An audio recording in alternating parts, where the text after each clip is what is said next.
All right, we're about to get started with the North Carolina press conference. A couple of reminders as a courtesy to your fellow meeting members and team participants. Please make sure to silence your cell phones. Please make sure to state your name and media affiliation before asking a question. And for those of us joining on Zoom, please make sure to use the raise hand function.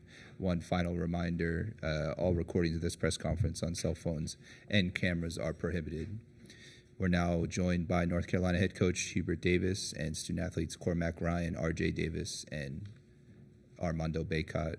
We'll begin with an opening statement from Coach Davis and then get into questions for the student athletes. We'll jump right into questions for the student athletes. Again, raise your hand if you have any questions. Do we have any questions for the student athletes? Go here in the third row.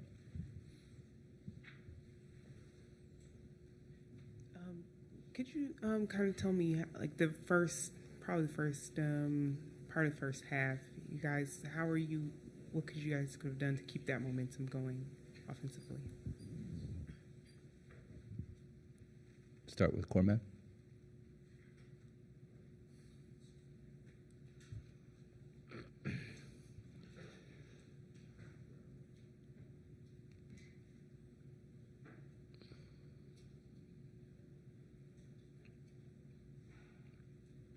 I mean, I don't fully understand the question, but I think in general, I think we needed to rebound the ball a little better and continue to get stops.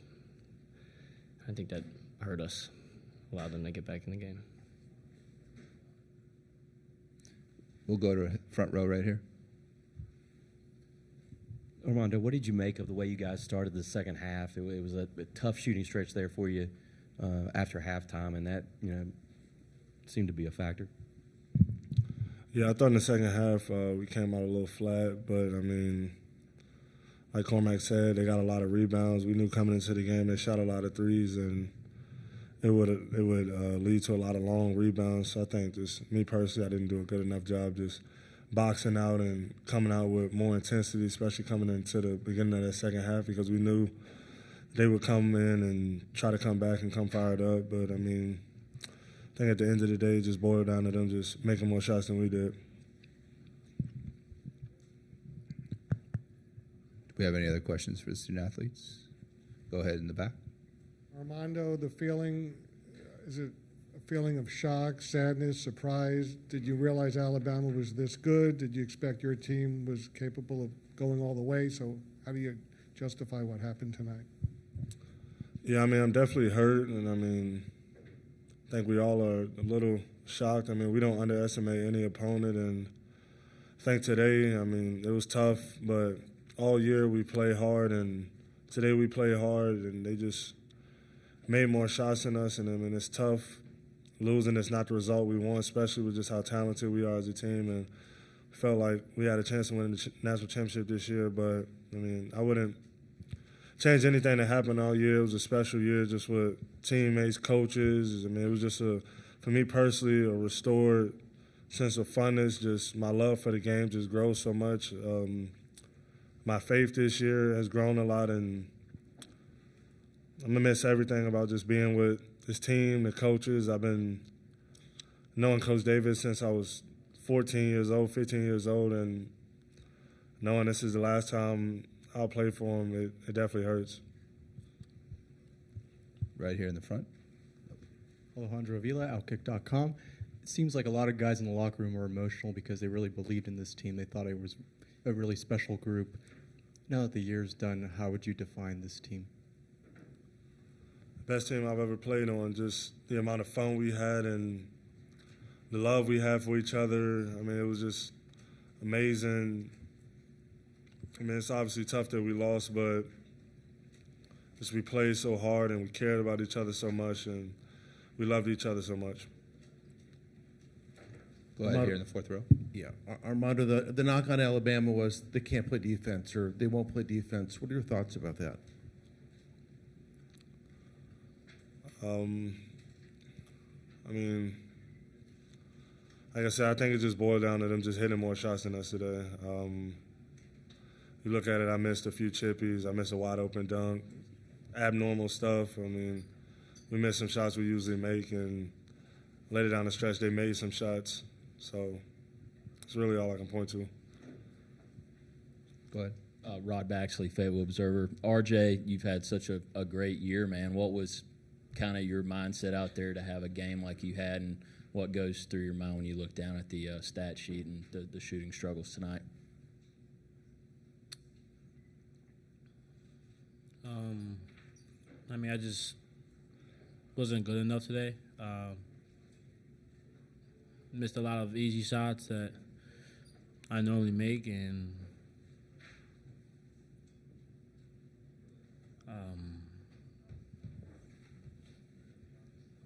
I mean, I gotta chime in here. Just you guys can write whatever you want, about tonight's game. You could talk about RJ, you could talk about the stats, you could talk about whatever, but we would not be in this position today without RJ Davis and Armando Bacot. Carolina wouldn't be in this position today without these two guys. And so, say what you want. There's just not a true fiber in your being that could actually believe that anything that happened tonight could be the result of something RJ did wrong, because RJ's done something incredible for this team. He's done stuff that's never been done before. He's one of the greatest Tar Heels of all time, and for anybody to come and say anything negative about RJ is unacceptable, and I'm going to just say that. Continue in the front here. RJ, I had a question about like the final 30 seconds there after they had gone up to, I think it was 85-87. Can you just take us through that possession that Nelson had the block shot on you, and then you got another one off in the lane that didn't draw iron? Just can you sort of take us through that possession and what was happening? Yeah, I mean, we just try to get the best shot possible, try to get an easy two going. Thought I had an advantage on Nelson, was able to go blow by, but then he was able to swat it. And then off the ball screen coverage, it kind of doubled, but I was able to blow by, kind of get him, and then kind of just heave one up, but kind of hit the other side of the rim, and by the time shot clock went out. So, I mean, that's what went on with that play. Final question for the student athletes. Anyone? Right here in the front. Mike Rodak with 247 for RJ. Just Alabama players credited Rylan Griffin, number 3, for what he was able to do defensively against you. Just what made him so effective tonight. I mean, he's a good player. He's a good defensive player with his length and height, but at the same time, I mean, I had a lot of open looks that I normally knock down. I'm able to make. Just the ball didn't go my way in today's game. Usually it does. I was confident, and one thing my teammates did throughout the whole game was just pick me up and told me to continue to keep shooting. But, sometimes the ball just doesn't bounce your way, but, yeah. Thank you, Cormac, RJ, and Armando. We'll now open it up for questions for Coach Davis.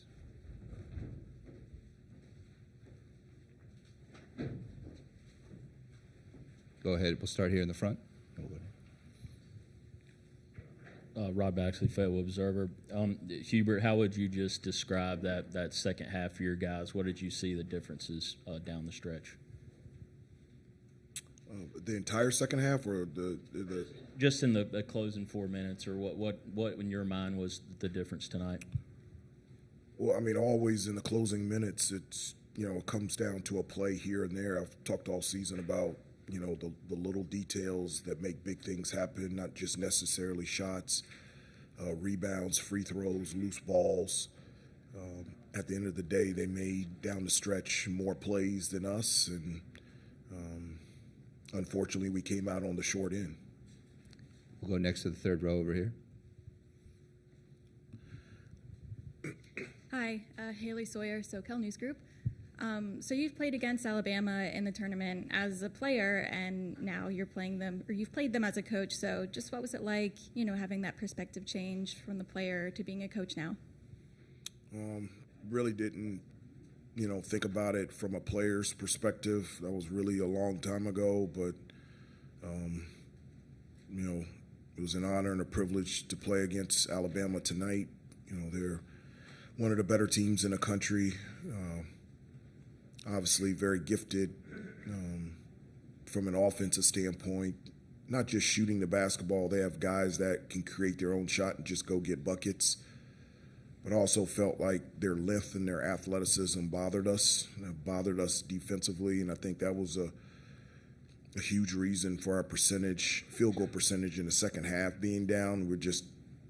Their length and the way that they challenged our shots bothered us, and then their ability to get second chance opportunities.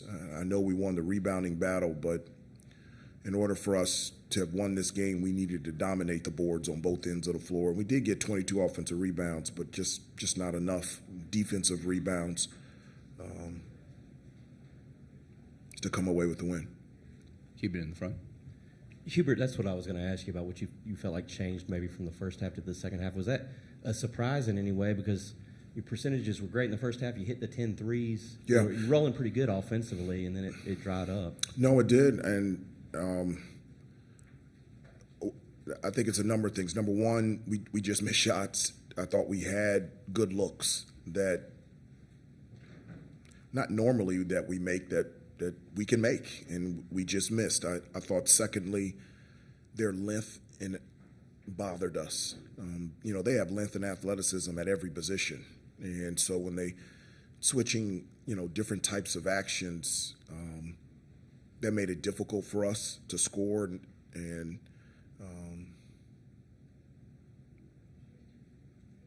we just and for us, not doing the job on the boards didn't allow us to get out in transition, so we were always going up against a set defense, and so I thought that played a part into it as well. And sometimes, your shots just don't go in. It stinks when it doesn't, and I don't know if that might have been the lowest percentage we shot in a half all year. It's close, and just came at a really wrong time.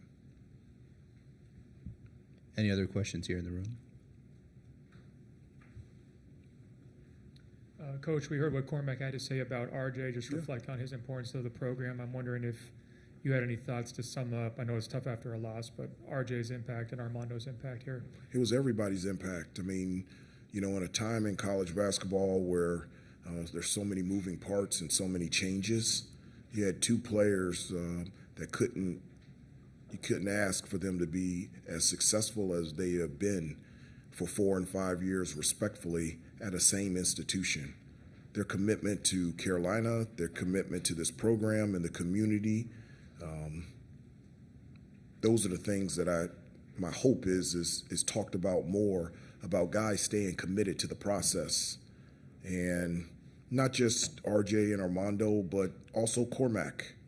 You got, Cormac and Harrison and Jay Witt and Pax and James, and you've got guys that come in here as transfers and they dove right into what this place is all about, so much so that you don't even think that they've been here for 1 year. You feel like they've been here for 4 years. So the commitment of this team from the start to have wanted to be a team is the thing that has blown me away and has restored my faith that you can't have a bunch of guys in a locker room that genuinely enjoy being around each other and celebrate the success of others and really want to be a team. We have time for 2 final questions. We'll go right here in the front.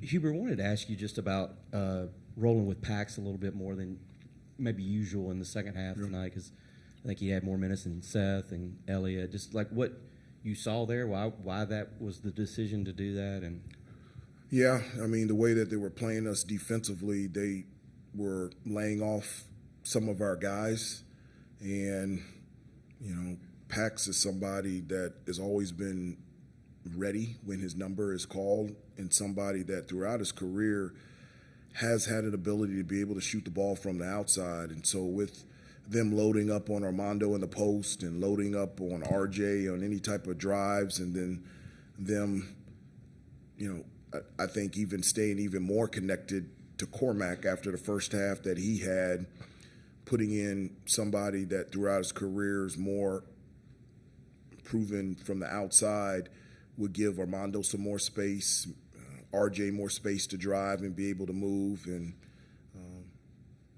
I thought Cormac. I thought Pax did a good job when he was in there. All right, we have time for one more question here in the room. Anybody? Coach, Armando said that he saw his faith grow this season. Is this because of the process, and how did you see this group of young men mature this year? I did. I thought these guys. That's what I want. I mean, I would love to keep playing and win. Just continue to play, but more importantly, my job and my responsibility is to help and to serve and to prepare these guys for outside of basketball. So when they leave here, they're in a position to be successful, whatever they do, wherever they do it. And the growth and the faith of Armando and all of the guys has grown this year in a way that it has refined their faith, it has developed their character so that they can move forward and be successful wherever they go. Thank you, Coach. Okay.